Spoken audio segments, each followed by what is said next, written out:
Hey everyone, how you doing? It's your man James back again with some more video action for you.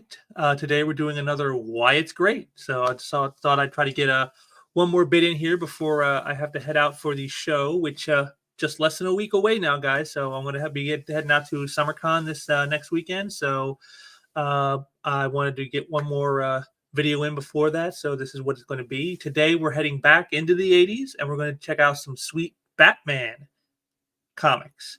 Today, we're going to be talking about Detective Comics number 590 from 1988 by John John Wagner, Alan Grant, and Norm Brayfogle. So classic Batman from the late 80s. Awesome stuff. This is the Batman I know. Whenever I think Batman, like this is the kind of stuff I think of. So I thought I'd hit you all guys off with something really good, and we'll check that out here in a minute. And I just take a minute here and say thank you for joining me today. I hope you enjoy what we're about to do. And if you got any comments or anything, drop them down there below. If you got if you like what you see, make sure to hit that like button, help the algorithms. And if you haven't subscribed already, please do, as I'm putting up more content here than ever before, so you don't want to miss anything. So if you haven't subscribed, please subscribe so you can make sure not to miss any future events coming up. So now that we've got all that out of the way, I'll get things ready here. First, we'll take me off because we don't need to see my mug while we do this. And we'll bring it up here.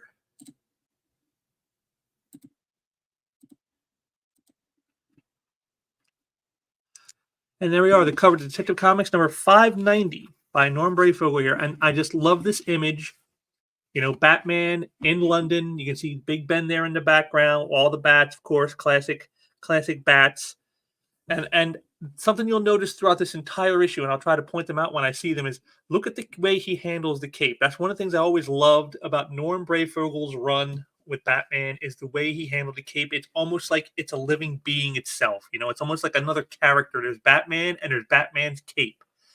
And to me, this cover just spotlights that so well with the way it flows and ebbs, you know, the way it curves around him and everything else. The edges of the cape, I just love it. It's a gothic look, and just really good stuff. So we get in here, and again, as I've always been saying with these, is always a great way to start off. Is you got to have action. And right here, we get right in the thick of it. You see just a nice little montage here of Batman in action in the city. And, we'll read this here. It goes, Gotham. Night after night, the eternal war rages. A lone cloaked figure reigns against the hosts of evil. Time after time, he gains the victory, wins the battle, only to plunge back into the war with undiminished fervor. But there are a million crimes and only one Batman, and he can't be everywhere at once. So right there, they're already setting the tone for this. They're already setting the tone just in the very beginning, and you're already getting the tone. So here is Batman just doing his thing. You saw him taking out some criminals. Meanwhile, at a vets club, a club for Vietnam vets, a couple of gentlemen walk in, and well, they start to shoot the place up. And so, it's and this right here, like this is like probably one of the most gruesome pages. Like at the time, again, this is early in my days of reading comics. This blew me away with how violent this actually was. I mean, just the sheer brutality on display. And you can see Batman, he's nearby enough to hear the gunfire. And when he gets there, he shows up and just it's a bloody scene. And again, as I said, I was going to pointing out, look at this cape right here. Right here in that bottom panel. Look at the way it kind of comes in the doorway and bends around on the door jamb. Just beautiful image, and just I love the expression on his face in these panels. And right here when he goes, my God, I always imagine now whenever I read this issue, whenever I see that, I always imagine the voice of Kevin Conroy from the episode of Batman the Animated Series where he watched the video of what happened to Victor Freeze before he became Victor Freeze. And he's just like, my God. And it's just like, that's exactly how this sounds to me now. So just great stuff.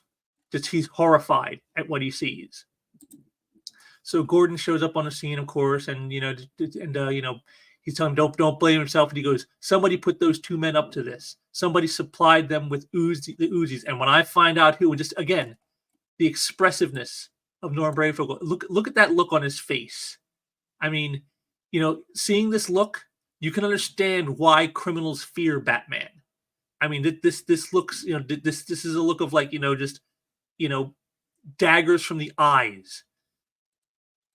And so he finds out that it's actually this guy named Abu Hassan. He's a diplomat for the country of Cyrac. I like that. I like how they do that. They blended Syria and Iraq and made Cyrac. So just the generic type of name you have for some kind of Middle Eastern hellhole. And he tells the guy's an FBI agent. He tells Batman, "There's nothing we can do. He's a diplomat. He's got diplomatic immunity. We can't touch him, and neither can you." You can see Batman's upset by this, and I love this.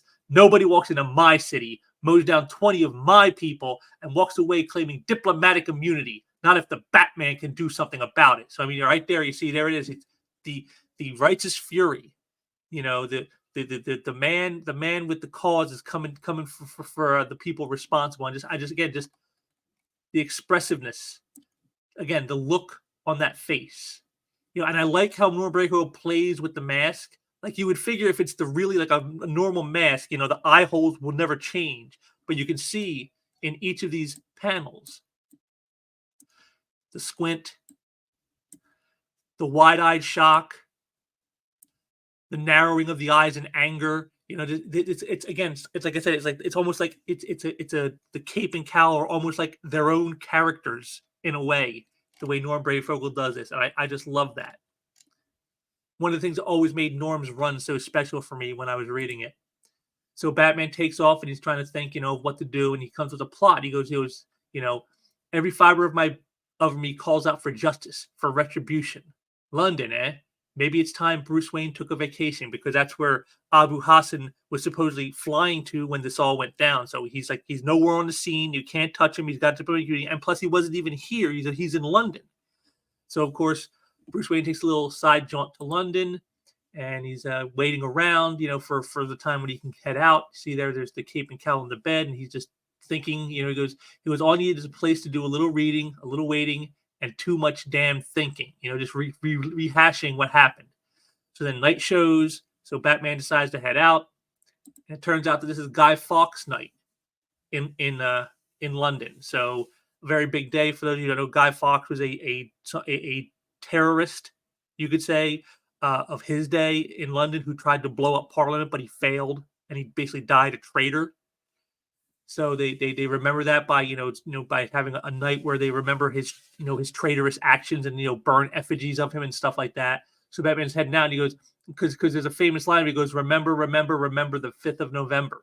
So he's saying, Abu Hassan's going to remember it all, right? Because he's planning. So he hops, but he notices, he goes, the Siraki embassy is a couple miles away, and finding my way around the rooftops of a strange city in the dark doesn't figure in my plan. So right here you can see, again, he's making this up on the fly almost.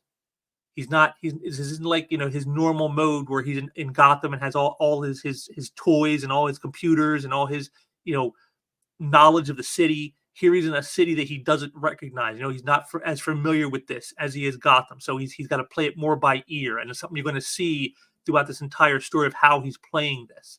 And I like this right here. Right here, this bottom panel with all these images from famous landmarks in London. He goes, Piccadilly, Hyde Park, Marble Arch. London's a beautiful city steeped in 2,000 years of history, but ticking off the sites is the last thing on my mind.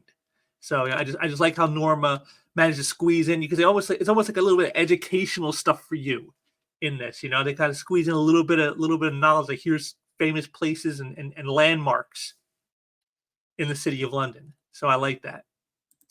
So he finally gets to the embassy, and you can see here he knows how dangerous this is. Because he notes it here as you see him entering, doing his little tightrope thing here. He goes, "Still, I have to go in quiet, or there'll be a granddad of all diplomatic incidents with me in the starring role." So again, this is something that's like he's out to get justice, but to get justice, he's taken a very big risk. So, and then we see here, this is Abu Hassan, and he's thinking about what's going on. He has plans for the city himself, and you see right here, these two panels right here. This is where they're talking in code, you know, let them know to enact the plan. He says, "See, we proceed as planned." So there is little code talk. I like that. Again, very like James Bond esque, like little secret codes and stuff to trigger events. So again, this is just a fun story that way. So Batman's trying to find a way inside, and he goes, "Skylight alarm wired, no good. Couldn't risk trying to get my utility belt through Heathrow Customs. There's got to be some other way." And so he does find the way. Is there's a guy's some windows open as they're watching some of the fireworks from Guy Fawkes night, and of course, two of them might be others inside. Only one way to find out. Here he's just jumping in again. Again, this is the Batman. See, this is what I said. He's playing this much more rather than all methodical and 4D chess moves, and he's like 3 steps ahead of everybody else. He's playing this one very much by ear. He's playing this one all off the cuff. He doesn't have a master plan in here. His whole thing is, I'm going to get Abu Hassan because he's responsible for the deaths in Gotham. That's all he's figuring on. He hasn't figured out this great plan, and he knows it can go bad at any minute. He's not got all his utility belt and little gadgets to help him out. He's got to play this on the fly, and so again, it's very much not the typical Batman, which is part of why I like this story. So he gets in, beats him up, asks him where he is, and then so he heads off, and then he shows up in Abu Hassan's space, and you can see again, I just love this. Look at that look on his face. Again, Norm Brayfogle, that expressiveness in the style, and the shock in Abu Hassan's face. Just you're not going anywhere, Hassan, and just like an awesome image right there. Right there. That is just pure awesome. That is the magic of Norm Brayfogle, folks. That's the magic he was able to produce. So this Abu Hassan, he comes in, he gets a gun out, he's just no match. He tries to take him with a sword. Batman just breaks his arm, slaps him around, and then Batman says, "Then I remember," and he asks him about what's that little thing you have about a parting gift. What's that all about? And so he tells him, it's none of his business, and he demands he talks.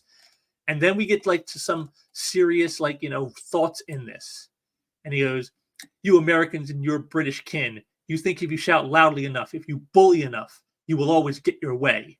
It's time you learn that the world does not dance to your tune. Have you ever wondered why we fight you, why we hate you, why the poor and beleaguered peoples of the world overcount you as their enemy?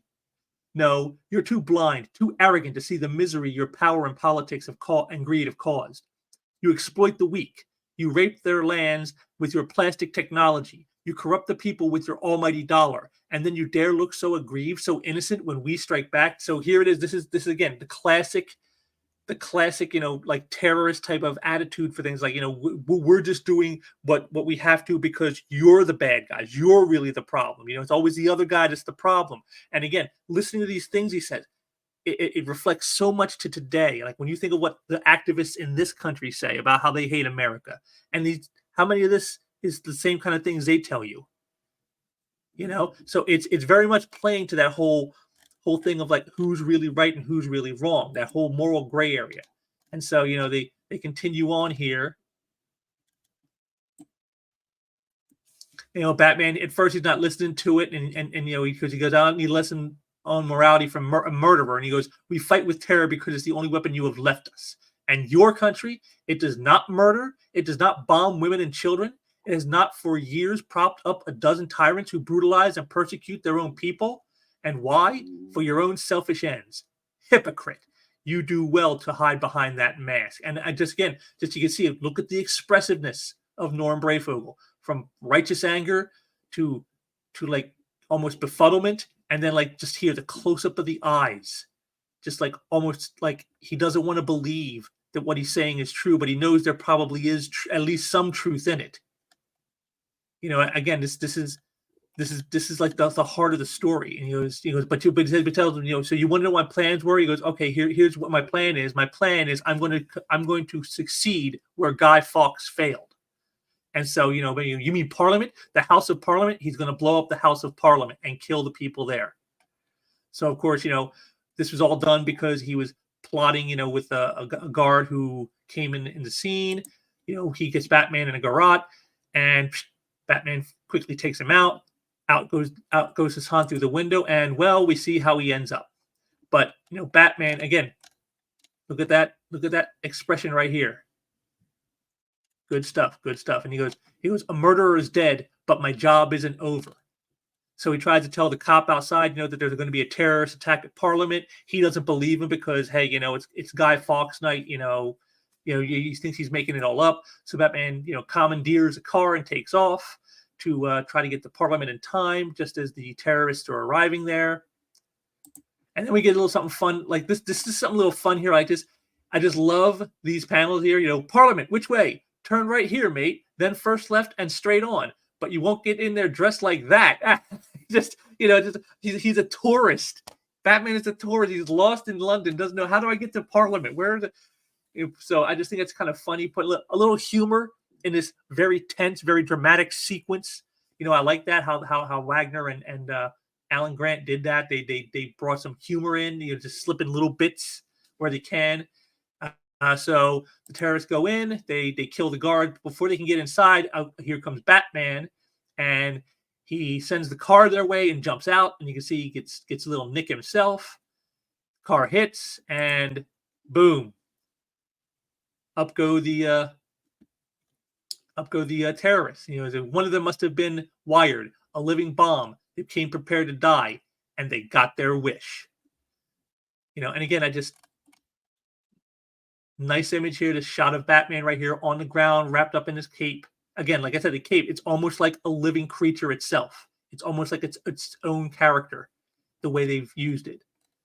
And so he runs because he knows that he's, the cops, he's going to be asking questions. He can't be there for questions. So he heads back to his room, and he gets rid of his cape and cowl because he can't take the costume with him. They've seen him, so if he tries to get through customs again, they're probably going to find it, and so he gets rid of it. But then we get the moral. You get to the moral lesson of the story, and here's where Batman gives it. He goes, "Fanatic he may have been, but it seems so clear cut to him.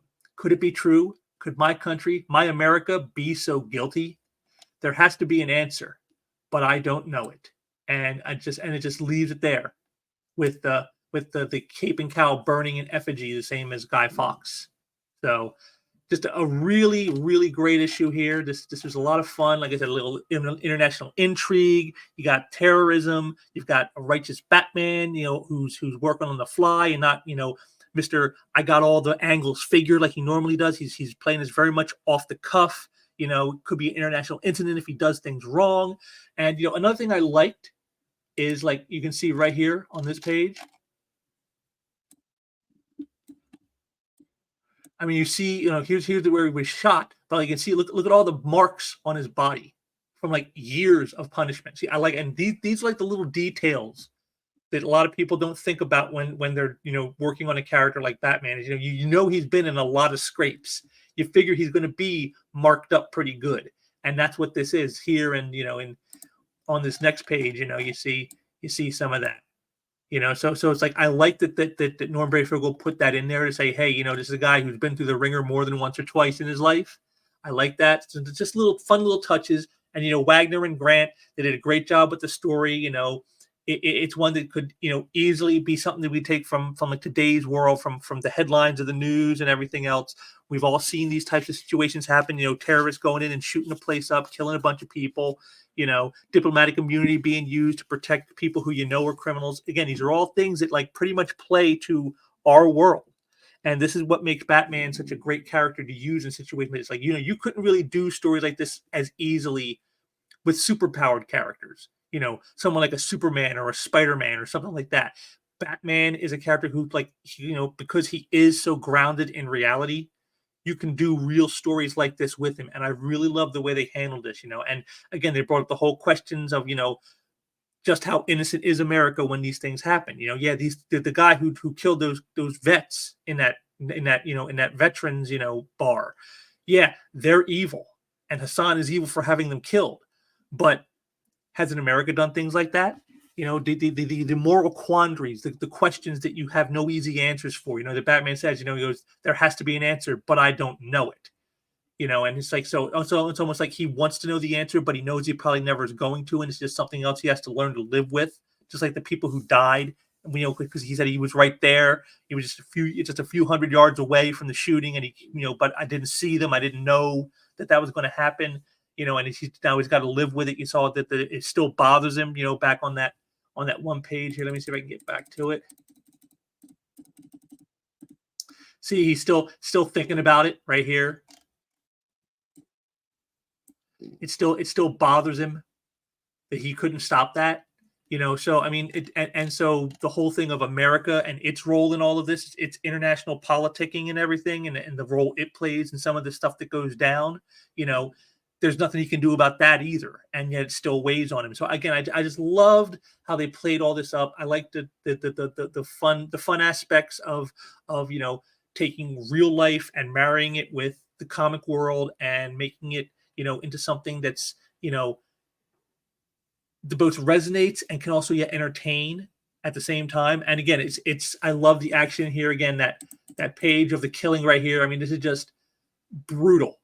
It's brutal, and just the camera angles that are chosen by Norm Brayfogle, the way he gives us everybody's sort of perspective, the terrorists, the victims, and of course Batman's, all of it. It's just very well done. Almost has a cinematic flair.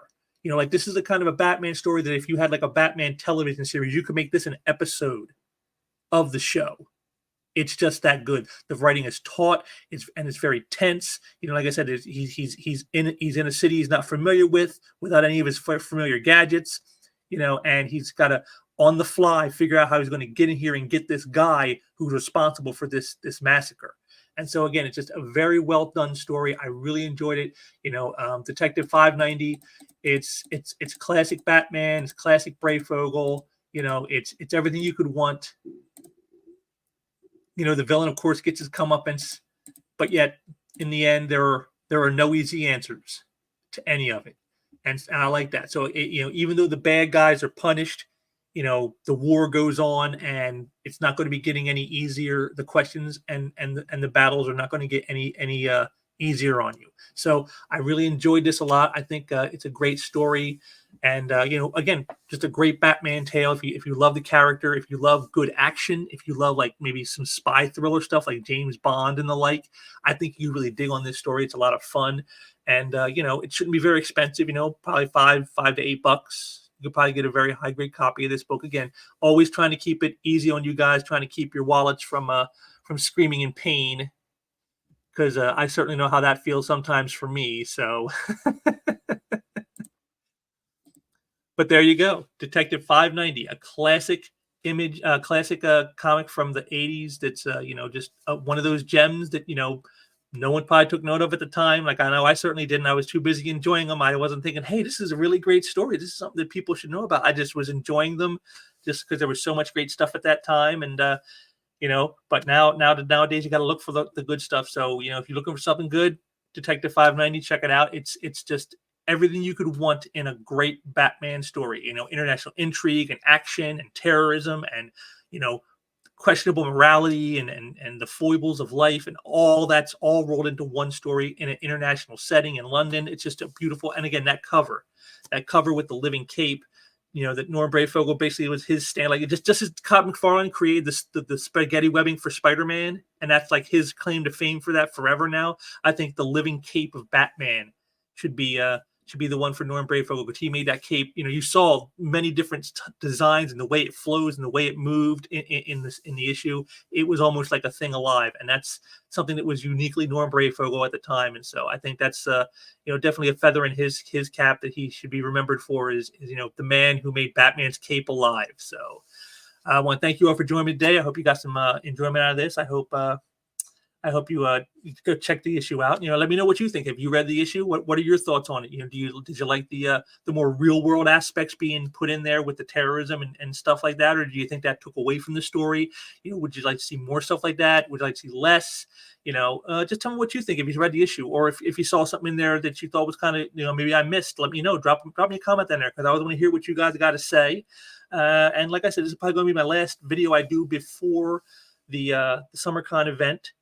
So I wanted to squeeze this last one in here for you guys, give you a little bit more content before that. So I hope you enjoyed it. I'll be at the show this coming weekend, not and you know, hopefully I'll see you there. If you are, hit me up. I wouldn't mind talking with some of you guys if you see me there. And I guess I'm going to try to get some video while I'm there, so you guys can get some cool stuff. Maybe if you can't be there like I am, you can at least see some cool stuff of what was there, and yeah, have some good fun with that. So I definitely got more stuff coming. And so we'll just see where the future goes. But I want to thank you all for joining me today. Please be sure to subscribe and like the video. And until next time, take care.